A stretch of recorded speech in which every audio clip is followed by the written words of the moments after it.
Tonight, Mr. Francho Tone stars in the Kimballs from Studio One at CBS.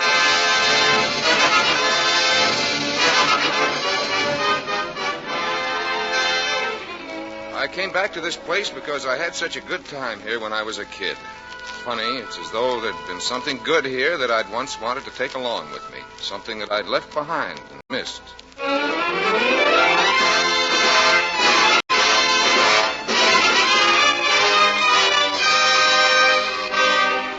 We invite you to Studio One, radio's celebrated playhouse of dramatic entertainment, featuring the world's great stories, novels, and plays, in special versions for listening. And now, to introduce tonight's great story, here is the director of Studio One, Fletcher Markle. The past is always with us, and when we say farewell to a time or a place, we know always that in some other time, in some other place, we will want to return again. We remember a certain season, or the shape of a face, or a house, or a stuffed brown bear on wheels named Bango, and there is often a longing to go back. Tonight our story is about Steve Lafarge, a young man who did go back. A man who returned to a time and place of the past which became, strangely, the present. How this return affected his future is told in our version for listening of The Kimballs, a new novel by Mitchell Wilson. And at the head of our cast in Studio One tonight playing Steve Lafarge, we have with us one of the most original talents to be found among the citizens of Hollywood and Broadway. One of my most favorite performers, and I'm sure one of yours, Mr. Francho Tone. With Mr. Tone, you'll be hearing Mercedes McCambridge as Anne and Everett Sloane as Bennett, the last of the Kimballs. Pleased to begin.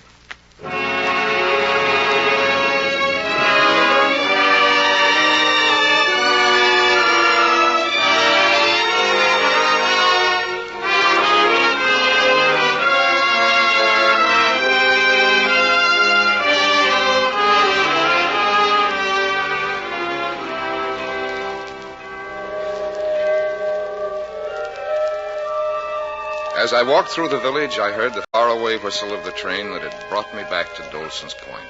It had been 12 years since I'd lived here, back in those bright days when my parents were alive. At the edge of the village, I came to the small house which had been our home.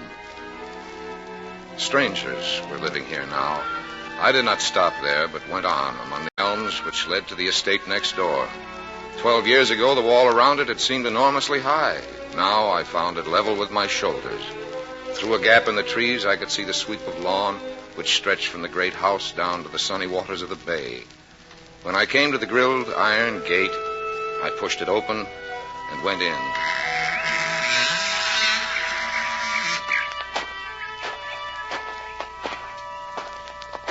Are you looking for someone? Oh, Mrs. Kimball? I'm Mrs. Kimball's daughter. Oh, I should have known. You were only 8 or 9 the last time I saw you, but you look very much like your mother. My mother's been dead for a long time. Oh, I'm sorry. To me, she was the most beautiful woman in the world. I still remember the way she laughed. I'm Steve Lafarge. You remember me? Steve Lafarge? I don't think you do. My family moved away from Dolson's Point the week after you took this estate, when you moved down here from the ridge. I noticed you walking around. Are you coming back here to Dolson's Point? No, I just felt like seeing this place again. Why? Because I had such a good time here when I was a kid. I wanted to take another look after all these years. The war and everything. Uh-huh. This estate was deserted for a long time before you came here, you know. And I used to play in these grounds. It was my wonderland where all the adventures I read about came true. My parents were rather poor. This place was mine. Now it's as though there'd been something good here that I once wanted to take along with me. Something that I'd left behind and missed. There are good memories. Don't you have any? Everyone has good memories. About this place? About any place. You know that little cove at the edge of the bay? Uh-huh. One day I took a stick and wrote in the sand, "I hereby discover this place, and in the name of Herbert Hoover, claim it for the United States of America, Steve Lafarge." It's good to be here again. That's Dad playing the piano. I remember him, but I don't think he'd remember me. Colonel Kimball was a hero to all the boys in Dolson's Point. He used to organize games for us. I don't know why he plays. He doesn't particularly like music. Is the piano in that big living room? Have you ever been in this house? Well, when it was empty, I used to break in. Before you moved here. Would you like to see it now? I'd like nothing better. Come along, then. It seems I walked along this path just yesterday. Didn't there used to be a sort of pavilion over in that grove of trees? Yes. I remember it well. A circle of white columns, spaced several feet apart, and joined at the top by a rim of marble. It was torn down a long time ago. We had an accident there. And neither my father nor I wanted it anymore. Here we are.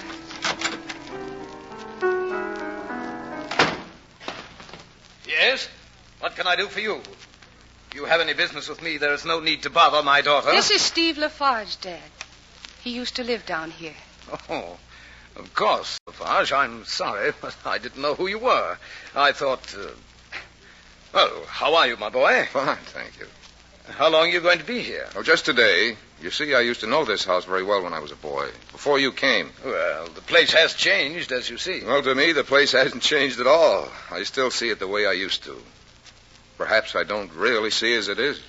Well, probably not. But I'm glad to see you boys come back as young men. If you like Dolson's Point well enough, perhaps you'll reopen your house. My house? Which house? Lafarge, Dad. Lafarge is his name. Where did you used to live? Down the bay. Where? Near the lumber yard. My father used to be a hand there. Oh, of course. Anne, suppose you show Mr. Lafarge around if there's anything else that he cares to see. After that, I'd like to talk to you. Now you must excuse me. Goodbye. I think he expects you to take me around to the kitchen and give me a glass of milk and a cookie. No, please, he didn't mean that at all. It's just Dad's manner. Well, it was very nice to see the house again. Goodbye. Please don't go. I'm afraid I have to. And I'm sorry about the crack I made. It's just that he wasn't exactly what I'd expected. Or else he's changed a good deal. We've all changed here since my mother died. Please stay. You sound as if you really mean it. I do. Really, I do. Tell me what you like. Where would you like to go? Well, more than anything, I'd like to go over to the marshes. Is there a boat around? We have a small sloop with a centerboard, but I haven't been over there in years. Those marshes are so lonely. So empty. That's why I want to go. It's like being in the middle of nowhere. You can imagine that anything will happen. All right, then let's go.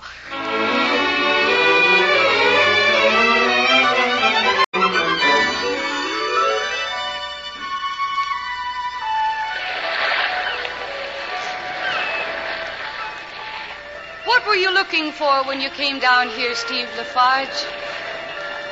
What do you want from life? I'll settle for just being happy. Is that all? It's only asking for the moon. Oh, I don't think it's as bad as that. You make up your mind the way you want to live, and you go ahead and try to do it. You have to know what you want, I suppose. Yes. That's one reason I'm here, to find the things that made me the kind of person I used to be. Then I'll be happy. You keep using the word happy. You never know you're happy until it's all over. And then you can't recapture it. I think I found it down here again. It's been a wonderful day. Then will you come again? Some weekend? Fine. What about this one? Can you stay? There's your father on the pier. Won't you stay over? I can't. I said your father's waiting for you. You'd better wave to him so he'll know you're all right. There's no need to wave. He knows I'm all right. He's been standing there ever since we left. With his field glasses.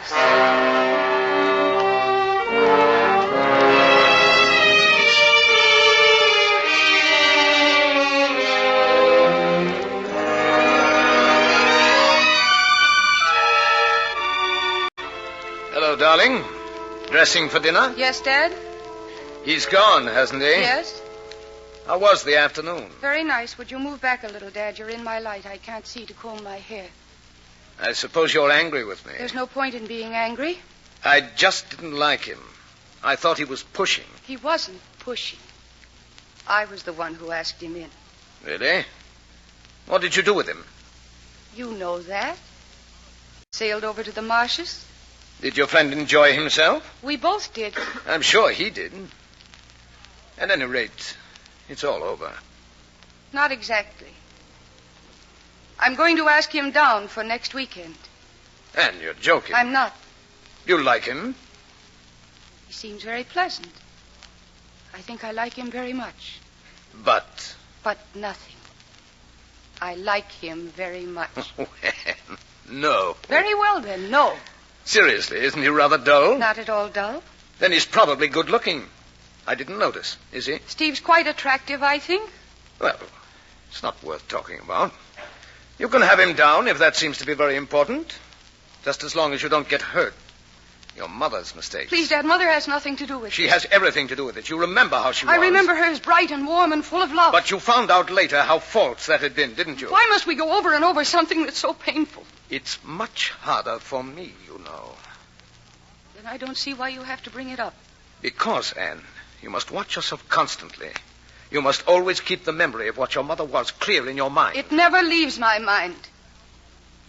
But please, Dad, I can take care of myself. We'll see about that.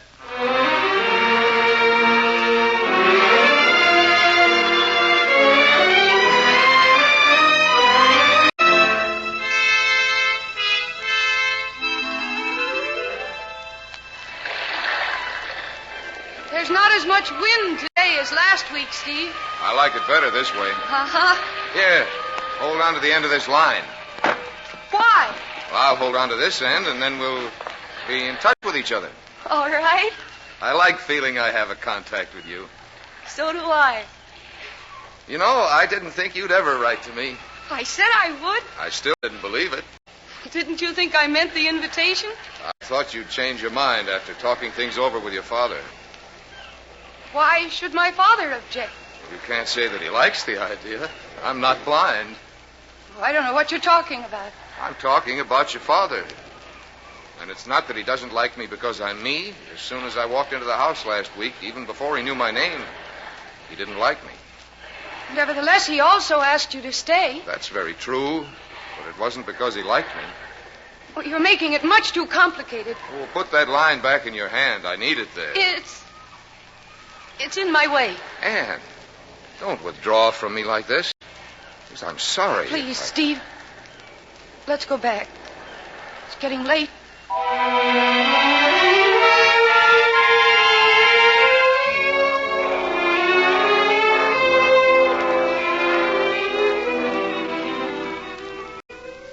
Father's mixing cocktails. He'll be right in. Oh, say, that's a lovely dress. Thank you. I've only seen you in slacks until now. You know, I hardly recognized you. Thank you. Assuming that it's a compliment. It was a compliment. Are you punishing me? Oh, you went away while we were sailing. I'm punishing the person that was left behind. There's no difference between us. That's too bad. I was hoping there was. Good evening. Good evening, sir. May I offer you a cocktail? Thank you. I hope you like the way I mixed them. I'm sure I will. Dad prides himself on his ability as a bartender. Bartender is a rather crude way of putting it. Well, to your weekend in Dolson's Point, Mr. Lafarge. May it afford you many pleasant memories for the future. Yes, Steve. Thank you. Anne tells me you're an architect. Yes, with Colby and Wright. Yes, I know the firm well. They're very good. Adequate. That painting behind you, the two soldiers. Yes? Is that you on the left? Yes. I was thinking how much the uniforms have changed since 1918. Yes, you're quite right. They seemed so modern then. Now they look as though they belong in a museum. But everything changes, I suppose. Do you like sailing? You were only a lieutenant then? That was before I went overseas. And the other fellow? The other fellow? The other fellow didn't come back. He was Mrs. Kimballs' first husband.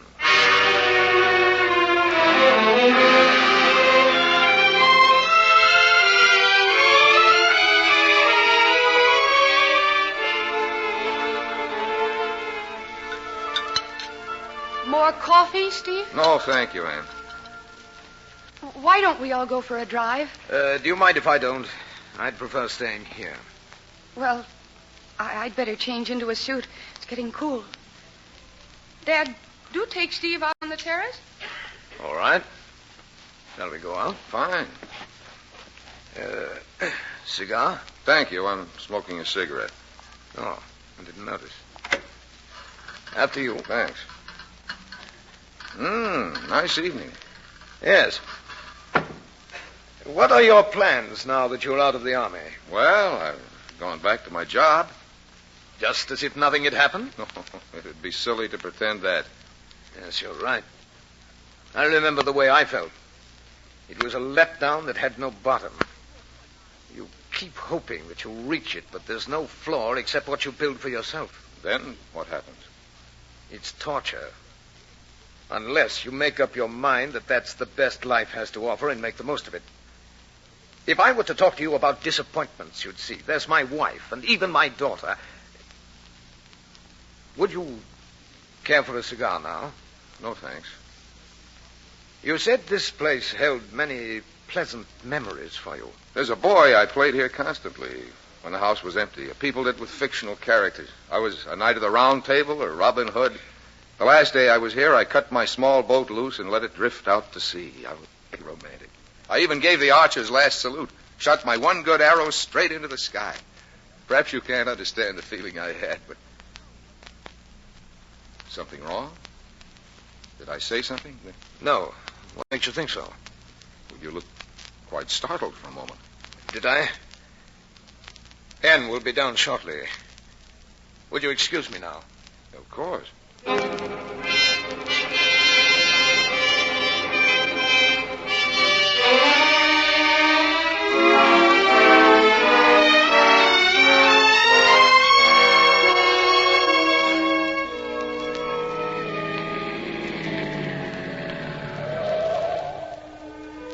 Well, here we are. Don't get out of the car yet. Anne. Yes? Anne, look at me. Anne, darling. Steve? I love the scent of your hair. It's so soft. Oh, please don't pull away. I've been wanting to kiss you all evening. Steve? No. Anne, what is it? Nothing. Anne, listen, don't walk away. Oh, Steve, No. What is it? I don't know. I just can't get a grip on myself no matter what I try to think. I don't understand. What are you fighting? Myself. Are you sorry I kissed you? You wanted me to, didn't you? Yes. It's just that I'm afraid. I suppose I'm being foolish. I don't understand. I know it doesn't make sense. I want to be with you. And yet all the time there's the urge to run away. When you've been afraid of any kind of emotional involvement as long as I have, it's hard to take a chance. You build your entire life on an emotion. You center everything on one person, and then suddenly, by the craziest kind of accident, the person you love dies. And then you're left with nothing. Absolutely nothing. Look at my father. You mean all your confusion, all your refusal of emotion is just because your mother died? But that's like wanting to go without food all your life for fear someday you might not be able to get it when you want it. And your father has no complaint. At least he had your mother while she was alive. That's just it. He didn't have her. My mother never really loved anybody in her life. I can't believe that. Oh, she fooled everybody, even me. I didn't know the truth about her for a long time. Do you remember Jeff Hudson? The school principal? Yes. She was planning to run away with him when she was killed. But that has nothing to do with you. You are what you feel. You see for yourself what's the right thing to do, and if you don't do it, you'd be throwing away so much. I'm trying to think there won't be another arrow. Arrow? What arrow? Nothing. Forget it. What arrow? I thought you knew. I thought everybody knew. I suppose that's just because I remember it so well. I even remember the day it happened. It was the 12th of June. What happened? My mother, was sunbathing in that pavilion you spoke about. When they found her, she'd been dead for over an hour with an arrow in her chest. The kind of an arrow a boy would make, you know. A stick with a nail for a head. No one ever discovered who the boy was. An arrow with a nail for a head. I didn't see it. That's what they told me. Anne. No. What? Shouldn't I have told you? Oh, it was an accident. But that's all life is, isn't it? Steve, what's the matter? Nothing? No, something's happened. Anne? Oh, I've talked too much. I made the whole thing more serious than it really was. After all, you didn't mean that there was anything between us. And here I am forcing responsibility on you. Anne, please. No, don't worry, Steve. I didn't mean to throw myself at you. I'm going in. Good night.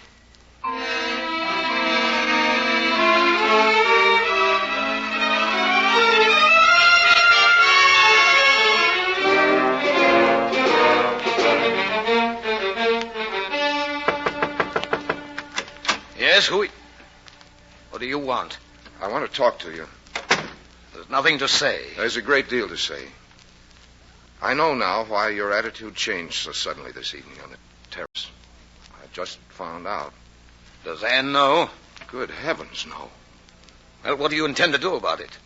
There's nothing I can do. It was an accident. How do you expect me to feel? Accident. I could feel that way only as long as I didn't know who had caused it. Now that I know you were responsible, things have changed. I don't see the difference. You don't feel it? What I feel's beside the point. I came in here to tell you how very sorry I am. Don't bother. Just go. But put yourself in my place. Suppose you had shot an arrow as a kid that, without your knowledge, accidentally killed... I asked you to go. No, sir. Not until I say what I came to say. Not until I can make you change your mind. What are you going to change? Are you going to change the fact that every time I see you, I see my dead wife? Are you going to change the fact that every time I see you, I remember how I felt about her? Are you going to change the way she felt about me or the kind of woman she was? What is this stupid talk about change? Change a lifetime and you change my mind? I know how you feel. I'd feel the same in your place. Look, it's very simple. Was that your arrow? Yes. And you shot it? Yes. Then you killed her. I don't care what the law says about intent or accident. All I know is if you hadn't shot that arrow, she wouldn't be dead. That's the way I feel. And that's the way Anne will feel when I tell her. Then I want to ask just one thing. I want to stay until tomorrow, as we planned. Then you can tell her. You can tell her anything you want after that. I won't come back. I won't even write to her. You won't come back? And you won't try to get in touch with her later? No. All right. You can stay. But keep out of my sight.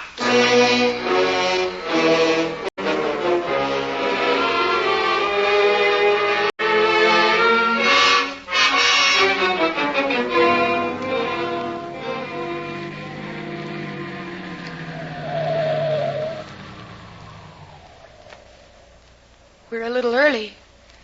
None of the commuters has come to the station yet. You don't have to wait, Anne. The train will come along pretty soon. I don't mind. Anne, I want you to know that if I've acted cold and strained, it has nothing to do with you. It isn't as if I wanted to hurt you or that I didn't want to be with you. Please, I... No, wait. There isn't much time left. You ought to know how I feel about you. I think I know. No, you don't. Not if you say it that way. It's just terribly hard for me to tell you. Why? Because of something I didn't even know about. There were times when it was on the tip of my tongue, and there were times when I couldn't even look at you. I was afraid you'd find out. And I still don't know how you'll take it. Well, what is it? How terrible can it be? I shot the arrow that killed your mother. No, Steve. There's no mistake. I found out when I was talking with you last night. Your father knows. It's true, all right. How terrible for you. And for you? I don't know. I can't even think.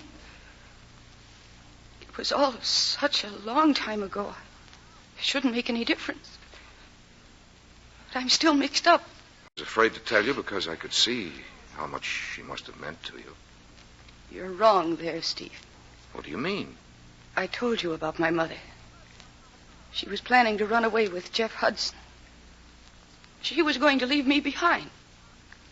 I even saw some of his letters to her. But whether she died or not, I would have lost her. No, that's not the point. But it's part of it, or you wouldn't be so confused. As long as she was alive, I never doubted that I was the most important person in her life. I was very much closer to her than my father. I even used to think that he was some kind of monster. And I understood her wanting to leave him. What hurt most was when I found out later that she'd put me in his class by planning to leave me behind with him, even though she knew how I felt. Steve, are you positive? I'm positive. It just can't work out for us, that's what you're saying. In the back of my mind, I kept hoping that we'd find a way to get around it, but we can't. Steve, don't get on that train. Don't leave me now. Please stay with me. Anne. If you go, we won't see each other again. What about your father? It's for him, too, Steve. He's had a rotten time of it, but he'll help us, I know, if he's sure it's what I want, and I do. Don't you want to stay? More than anything. I'm just afraid that one of these days I'll catch you looking at me in a way that'll Why show... should I? It wasn't your fault, Steve. It was an accident. This is nothing you can promise. How can you tell what you'll feel Steve, tomorrow? please don't go. Let's not even wait here for the train to pull out. It frightens me just to stay here. Now, it's all right, darling. I'm not going. I won't leave you, no matter what happens.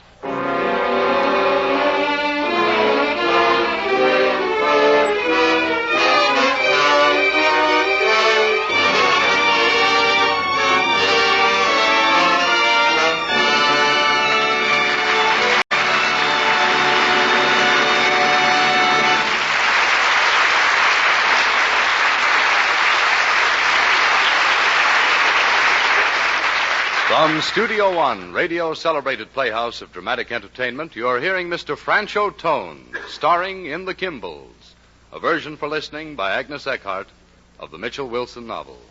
Studio One will resume after the customary pause for station identification. This is CBS, the Columbia Broadcasting System.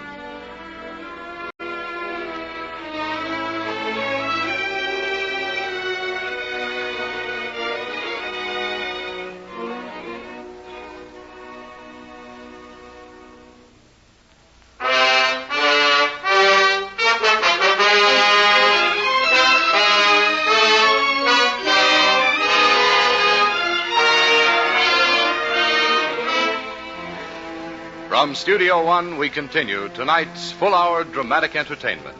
Mr. Francho Tone stars in Fletcher Markle's production of The Kimballs by Mitchell Wilson.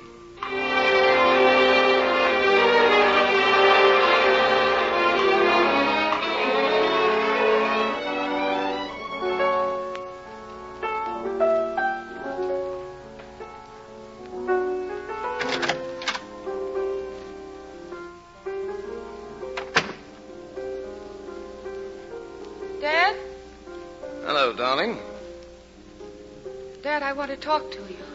Well, what is it, Anne? It's about Steve. Oh, yes. He's finally gone, I suppose.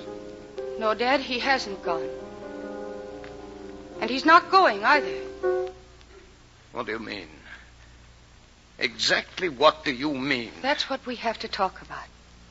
He's already told you? Yes, a little while ago. He lied to me. He's trying to make a fool of me. How?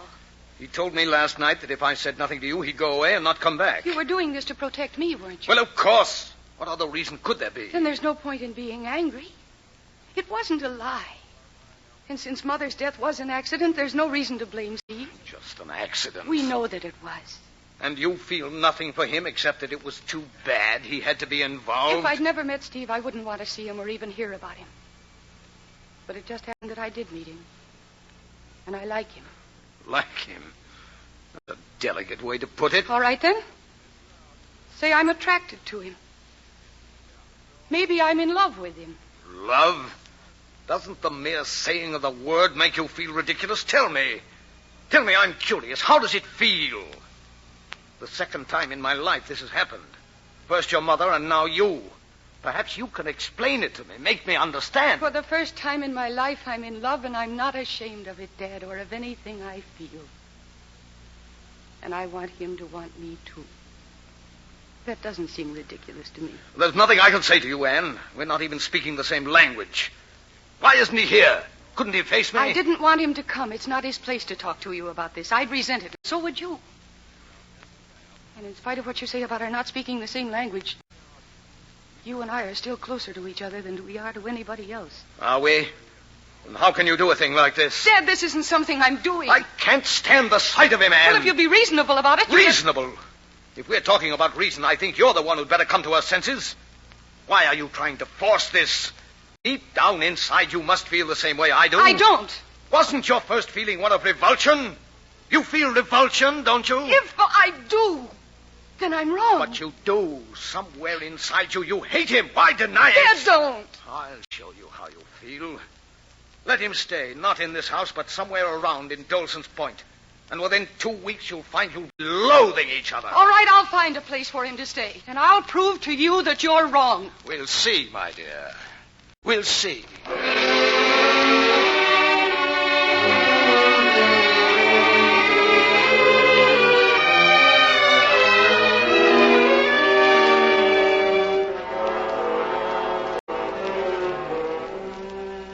It wasn't any good, was it, Anne? No, we had rather a scene, Steve. Oh, darling, are we wrong to feel the way we do? Have we talked ourselves into something that's unnatural? Is that what he said? More or less.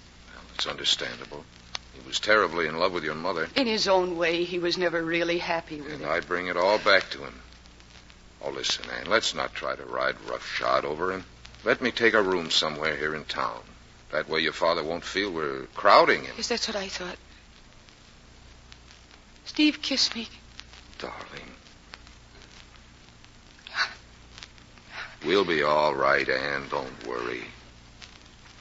After a time, we'll get to the point where we can talk about things easily. What's there to talk about?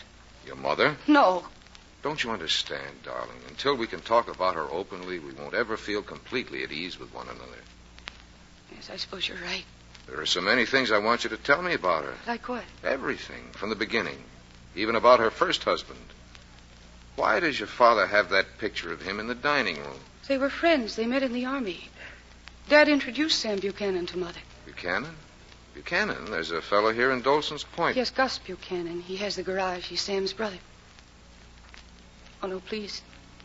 I can't talk just yet, Steve. Not for a while. All right, darling. I'm sorry. I'll wait. We better look for a room for you now. Anne, would you mind if I looked for a place alone? Oh, no. I'll drop you at the house and borrow the car for a while if I may. Of course, darling, but what's... I just want to get out by myself for a couple of hours. Come along, I'll take you home.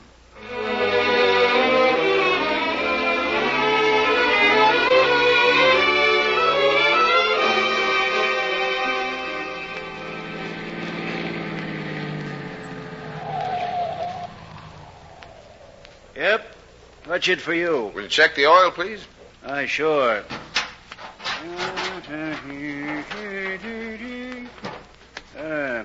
Well, she's full. Well, I want the oil changed. Oh, it's clean. Well, I don't like it. What do you like? I want that oil over there in the rack. Make it medium. All right, if you say so. You don't remember me, do you, Mr. Buchanan? Why, sure I do. You're Steve Lafarge. Used to hang around here as a kid. You look the same. Why shouldn't I remember you? Because you didn't say anything about it.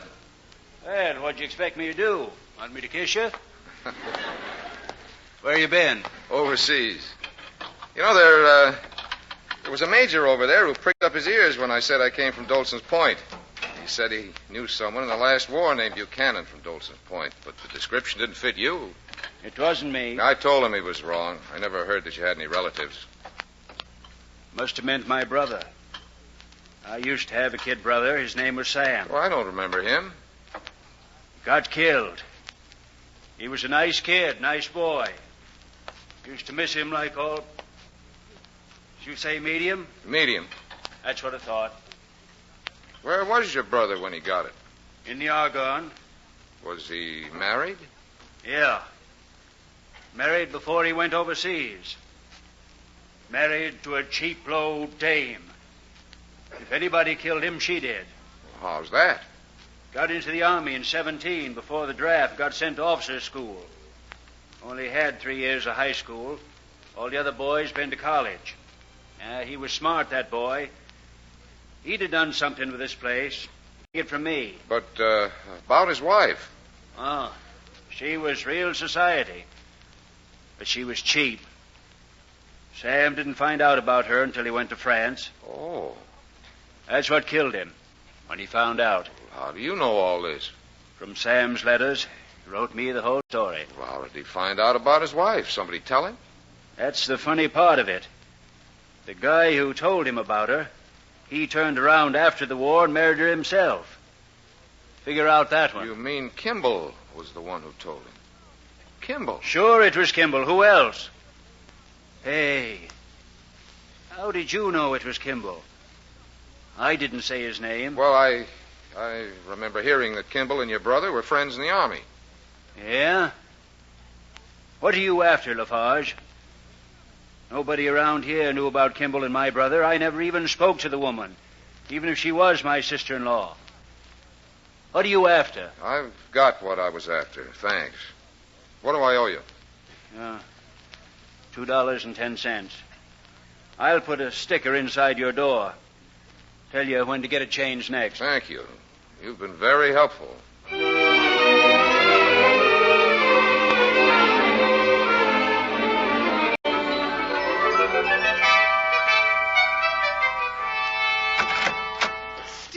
Steve Lafarge. Miss Horn, I suppose I shouldn't bother you during school hours. That's quite all right. Class will be over in 5 minutes. I couldn't believe it when they sent in word that Steve Lafarge was here. Heard you were staying at the Kimballs. No, I've got a place for myself now. Oh, it's good to see you, Steve. And you.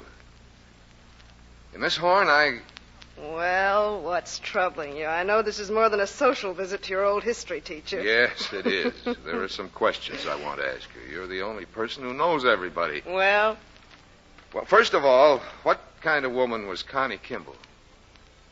she was, a rather sweet, naive woman. In what way? In every way.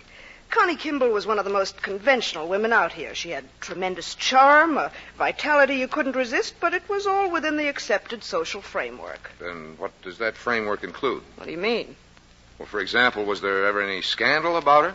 Well, there was a story near the end, but I never paid any attention to it because she just wasn't the type, that's all. You know, it's character that really counts, and people seldom step out of character. Why are you so interested? Oh, I'm just curious. I remember her very well. Anne looks very like her mother, doesn't she? Yes. Yes, she does.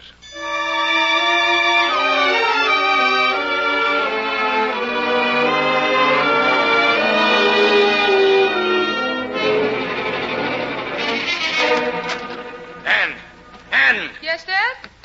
Were you using the roadster? Yes, of course. What is it? Did you go to Buchanan's garage? No, I didn't. Who did? No one. We never go there for anything. Well, that's very funny. There's a sticker inside the door. Did you ever lend the car to that what's his name? His name is Steve Lafarge, Dad. Answer my question. Yes, I did lend it to him day before yesterday when he was looking for a room. Oh. Anne, come into the music room, darling. Let's talk this over without getting excited. All right. Dad, what? It's all right, my dear. As long as we don't have to argue. That makes it so hard. Yes, I know, dear. I hate it more than you do. Because you're all I have. Sit here at the piano, next to me. Are we going to talk or are we going to play? We can do both. All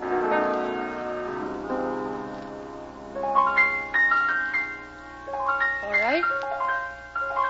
What do you want to talk about? Anne, it can't last much longer, you know. Why do you say that? Because you've been having a hard time. I can see that. It isn't easy.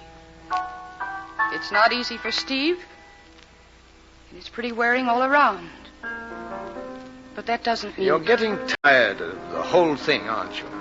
You're beginning to see what I meant. He embarrasses you. Dad, I can't understand your attitude about Steve. Under other circumstances, I might. But since Mother was all set to leave you if she hadn't died... How dare you talk to me that way? How dare you?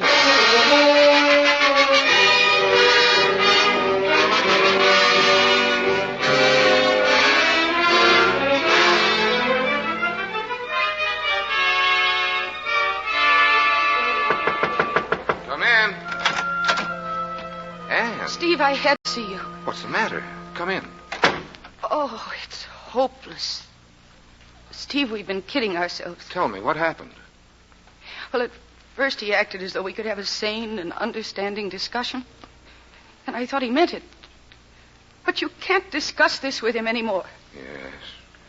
Oh, if only there were some way to bring your mother back. There'd be no point in that. Who'd want her back?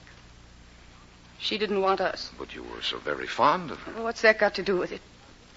I told you she was in love with Jeff Hudson. If she hadn't died, she would have run off with him. No, don't feel so badly that you deprived me of my mother. Just the same, Anne, you cared about her. Anyone can see that. It's in your face every time you speak of her. That's not true. I saw it the first time I spoke to you, when I thought for a moment that you were she.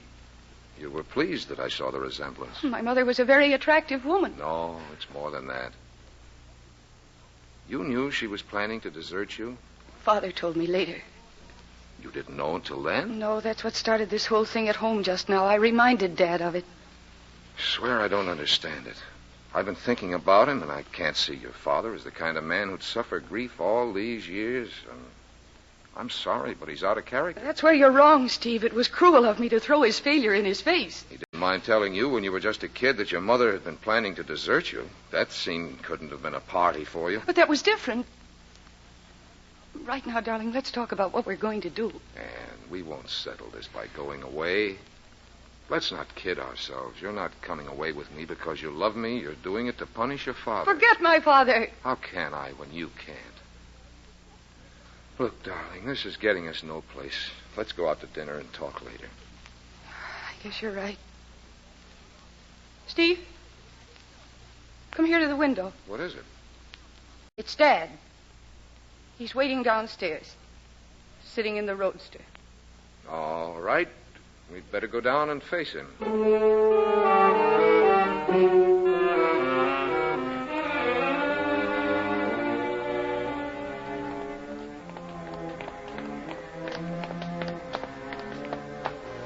Anne, dinner's waiting at home.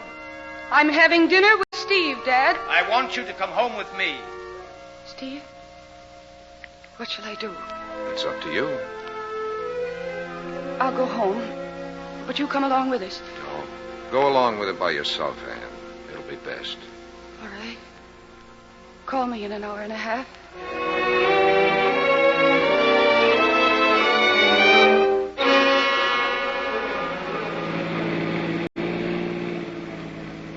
I'm sorry.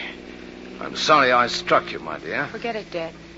I don't know why I did it. A long time ago, when your mother was alive, I used to tell myself that I could make her behave if I were to strike her just once.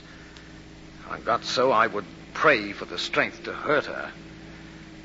But I never did. I would always stop with just my fist clenched. Maybe that's why I hit you. I'm sorry.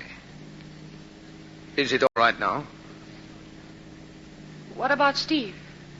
I'll try, Anne. I'll do my best. Dad, do you mean that? Yes, I do.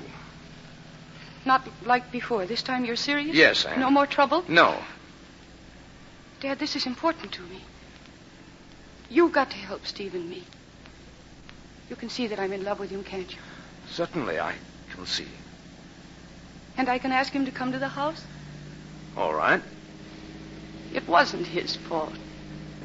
Is that understood? All right. Oh, Dad, I'm happy. For the first time in so long. I know, we'll have a party. A lot of people, and it'll be just as if nothing had happened. It's going to work out, isn't it, Dad? Oh, yes. Of course it is.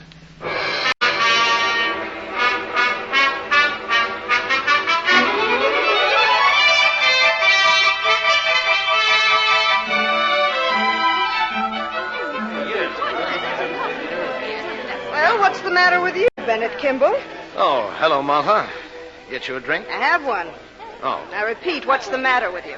nothing at all. I just want everything to come off nicely. Oh, don't tell me that. It's a lovely party. Is it? But you're so nervous. Well, I'm not much of a host. Is it that boy? Lafarge? Yes, Lafarge. Why should he make me nervous? Why, indeed. Now, look here, Martha. Now, look here, my eye. It's obvious they're in love with each other, and it's time you learned that the heavy father always looks like a fool. Well, if I'm such a fool, why bother to talk to me? So that you'll stop being a fool. If he makes Anne happy. He can't. Why, Bennett. Now, look, Martha. Don't talk about things you don't understand. You just don't understand. Sounds to me as if he's making her very happy. I tell you, he can't. You don't understand. If I don't understand, it shouldn't be difficult to explain to me. Why not tell me the trouble? As a matter of fact, I think I shall.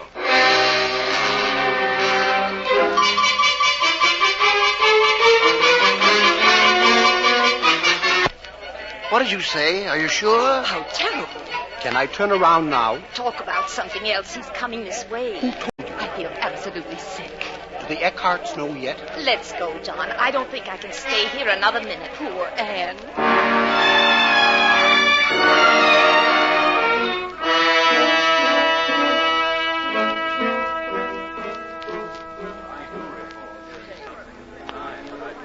Steve, what's happened?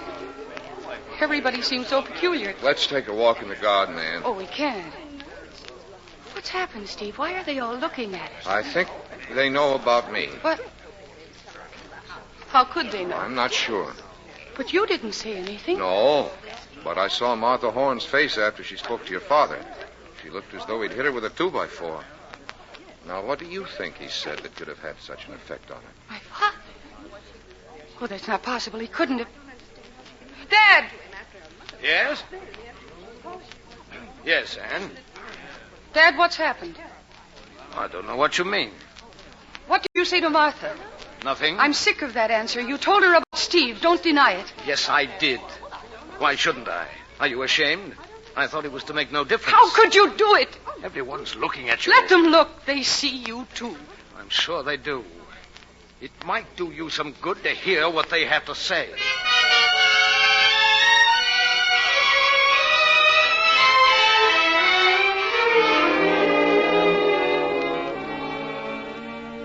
Well, everybody's gone. The party's over. I'll drive you home, Steve. Well, there's no need. I can walk. Please, let me drive you.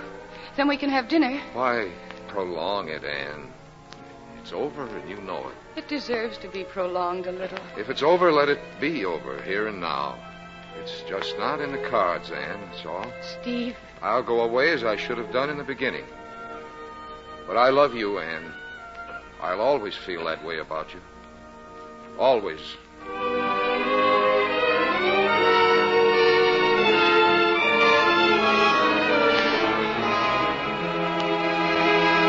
Dad, I must talk to you. Look at me. I'm looking at you.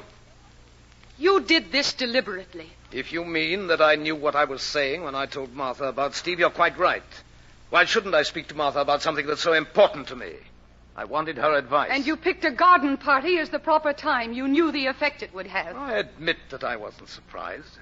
Frankly, I was relieved that everyone had the same reaction that I did. I was beginning to doubt that I was right. If I had been wrong, I would have been only too glad to know about it. Anyway, people had to know sooner or later. You did it to hurt me. And you succeeded. You and I made a bargain, my dear, and I lived up to my part of it. You've no cause to be angry with me for the way other people act. It's not my fault. What right did you have to tell them? I'll get it. Hello. Hello, Anne, dear. Sarah Hollingsworth. Yes, Mrs. Hollingsworth, how are you? Don't worry about me, my dear. You're the one. How are you? Very well, thank you. I'm sorry I wasn't able to be there this afternoon. I've just called to tell you that you have all my sympathy. I just this minute heard the ghastly news about what happened at your party. What news? I don't know what you're talking about. About that horrible young man. At least half a dozen people overheard what your father said to Martha Horn. But Mrs. Hollingsworth... Don't worry, my dear. If I pick to sit on his jury, I'll know... Jury? I think you'd better explain. I'm sure I don't know what there is to explain, child. Every one of us has called Chief Wharton to tell him what we think and that we won't stand for that man's presence in this town for another moment. Chief Wharton? You called Chief Wharton?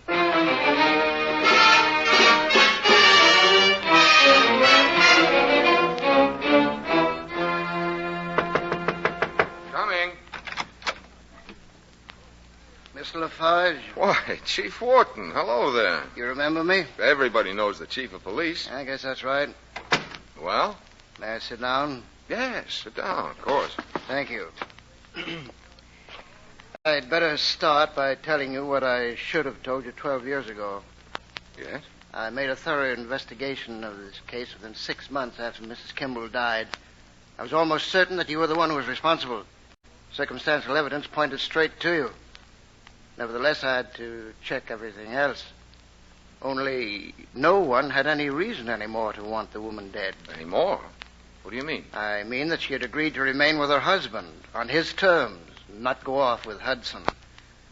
Yeah, but I suppose you didn't know about that. I know that she was involved in some way with Hudson. And she'd agreed to give up Hudson and stay with her husband. How could Kimball make his wife stay with him? Kimball was within his rights. He refused to allow her to take the child. He said that if she deserted him, he'd sue for divorce and get custody of the child so that the mother wouldn't see her again.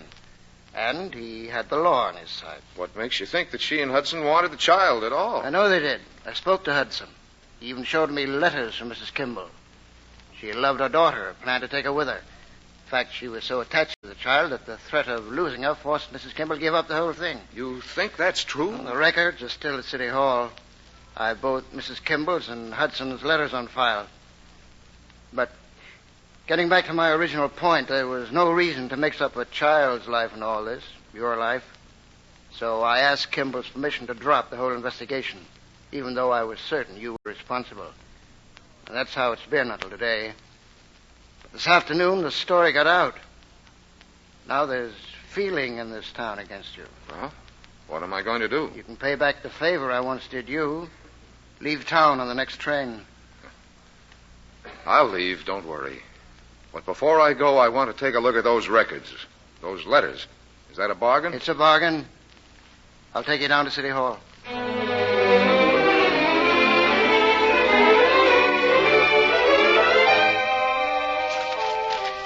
Well, have you finished? Yeah, that's all. I have a note here to phone Kimballs. Is it all right if I tell him you're leaving? Well, I'll leave after I speak to Ann.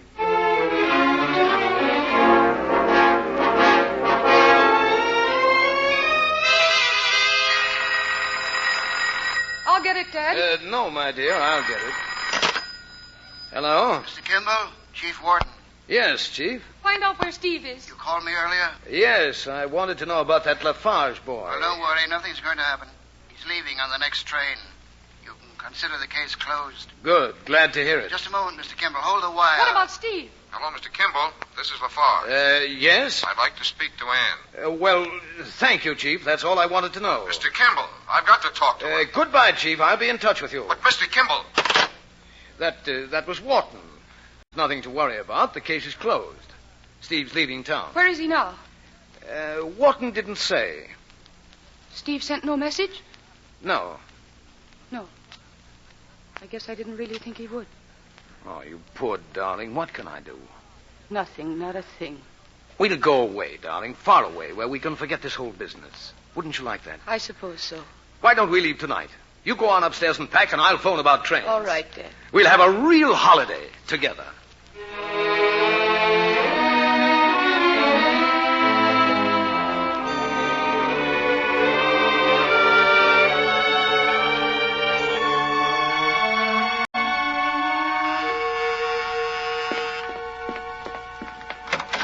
Steve. I had to see you. Who is it, dear? I tried to talk to you on the phone from Chief Wharton's office.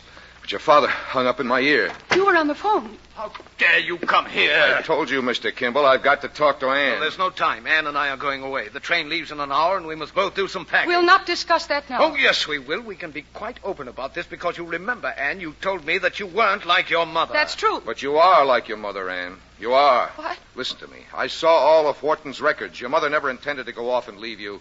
You don't know what your mother's like. Steve, I saw the letters. You only saw the ones your father wanted you to see. Now, look here, LaFarge. I've seen the others. Believe me, Ann, your mother cared more about you than anyone else in the world, including herself. Steve. If you don't believe me, come down to City Hall and take a look at the letters in Wharton's file. Chief Wharton has them? Your mother wouldn't leave without you. And if she left, your father threatened to take you away from her. That's why she stayed here, to keep you. Ann was my daughter. All I had. Then Mother did plan to take me with her. No, she didn't. She said that to bait But me. she did say it. She did. She said 1,000 She things. wanted you with her, Ann. Even Jeff Hudson said that. I've read his letters, too. But I saw Hudson's letters. Not all of them. Did she, Mr. Kimball? Well, the ones she didn't see were full of lies. The ones I didn't see. Oh, why didn't I realize? I kept those letters from you because I knew what kind of woman your mother was. And I'm not the only one who knew what she was. Every man she had anything to do Father, with. don't. Look at her first husband. Look at Sam Buchanan. And how did Sam Buchanan know what she was? You were the one who told him. You told him lies that destroyed her. No, I told him the truth. And your father told Buchanan some story that completely wrecked their marriage. Dad, you didn't. Why shouldn't I have told him? I knew what she was like, what she'd done. Exactly what had she done? Well, she'd married Buchanan. Wasn't that enough? You poisoned Buchanan against her so that you could marry her. But once you'd done that and made her your wife, you hated her. That's not true. I loved her, and she would have loved me in time. No, you hated her. You must have hated her. It was you who killed my mother. No, Ann, no. She was murdered many times, day after day, long before the accident. Steve's arrow. No. Steve. Yes, Ann? Take me away from here. Please take me away. Of course, darling. I've got a car outside. Now, look here, LaFarge. If you think that... Father, I couldn't go on living in this house. No, Ann. You can't leave me. You can't. I am leaving, Father. And I'm sorry. Very sorry. Ann!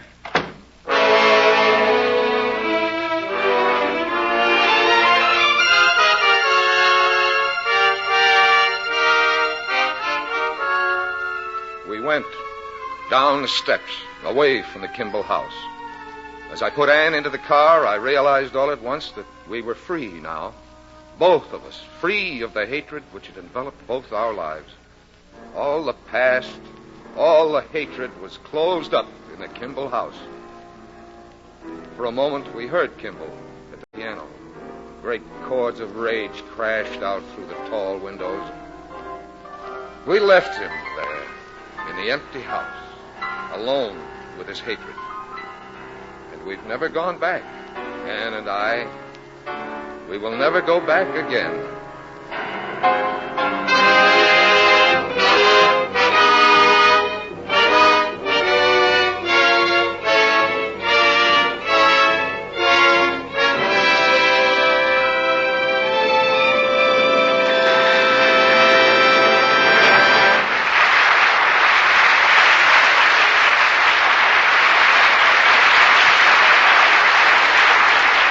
From Studio One at CBS, you have just heard Mr. Francho Tone, starring in Fletcher Markle's production of The Kimballs by Mitchell Wilson. Another of the world's great stories from radio's celebrated playhouse of dramatic entertainment. Tonight's script was prepared by Agnes Eckhart, and the original musical score was composed and conducted by Alexander Semler. Now again, Mr. Markle. May a producer identify the principals in our cast tonight? In the foreground, Steve LaFarge. was played, of course, by Mr. Tone. Currently to be seen on the screen in the Columbia picture, I Love Trouble. Ann Kimball? Was played by Mercedes McCambridge. Bennett Kimball. Was Everett Sloan. Martha Horn. Was Miriam Wolfe. Gus Buchanan. Was Ian McAllister. Chief Wharton? Was played by Alan Devitt. Actively assisting were Connie Lemke, Barbara Townsend, and Brainerd Duffield. Next week from Studio One, one of Dashiell Hammett's most graphic excursions into the underworld of 2 decades ago. Its subject, politics and women. Its title, The Glass Key. As for our stars next week, and there are 2, we are fortunate to have the combined talents of Miss Alyssa Landy and Mr. Alan Baxter. We hope you'll be with us. And now until next week, until Alyssa Landy and Alan Baxter and The Glass Key, this is Fletcher Markle with a good night and thank you from all of us in Studio One.